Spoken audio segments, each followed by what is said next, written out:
non lle poñades chata sobra na mentras non estea rematada. Se queredes traballar nela, hai sitio para todos. Temos que ser autocríticos, temos que ter vontade de mellorar, de rectificar algúns erros, pero temos que implicarnos ao máximo en traballar na obra. Por el, por Lois Ovelleiro, por todos os que nos precederon, por Galiza, poñámonos mans á obra, todos mans á obra. Viva Galiza, Ceibe, viva o BNG. Da proposta do único candidato presentado, Anxo Quintana. E quero pedir o voso apoio para ser o candidato de todo o BNG, porque quero ser o presidente de todos os galegos e de todas as galegas. Igual que eu e os compañeiros que aquí estamos, consumimos moitas horas da nosa xuventude ca única idea de conseguir reclamar o dereito para Galiza de existir e do pobo galego de ter un sitio no mundo. Ese ten sido o noso camiño e ese ten sido o meu. Son un bloqueiro e estou orgulloso de selo. O que lle preocupa aos nosos adversarios é o nacionalismo que practica o BNG, o nacionalismo da xente, o nacionalismo próximo aos problemas da xente. E ese é un valor político o que non vamos a renunciar. Nós nunca renegaremos da nosa identidade e, polo tanto, nunca renegaremos do noso idioma. Sabemos que nel está a nosa mellor señal de identidade. Eu non quero o autogoberno para pelexarme con Madrid.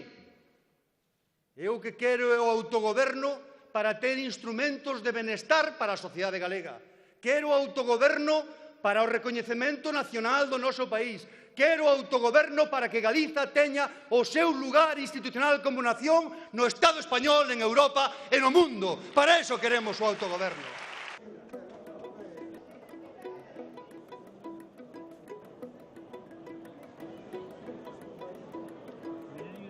Vimos de elexir ao noso candidato á presidencia da Xunta 1.373 persoas.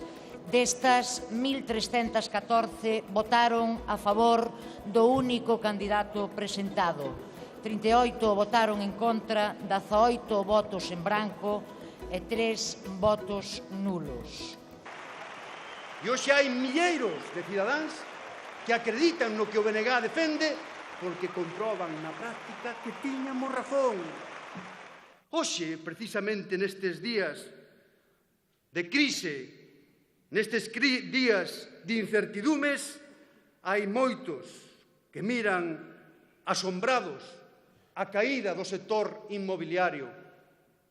Pero eses mesmos poden comprobar, repasando as hemerotecas, como o Bloque Nacionalista ven predicando dende hai moito tempo a necesidade de cambiar o centro de gravedade da política galega e para pasar dunha economía do cemento a unha economía do coñecemento, para basear no desenvolvemento precisamente na economía productiva, para sermos capaces de crear país. E iso é o que está a facer o BNG, utilizar o autogoberno ao servizo do país.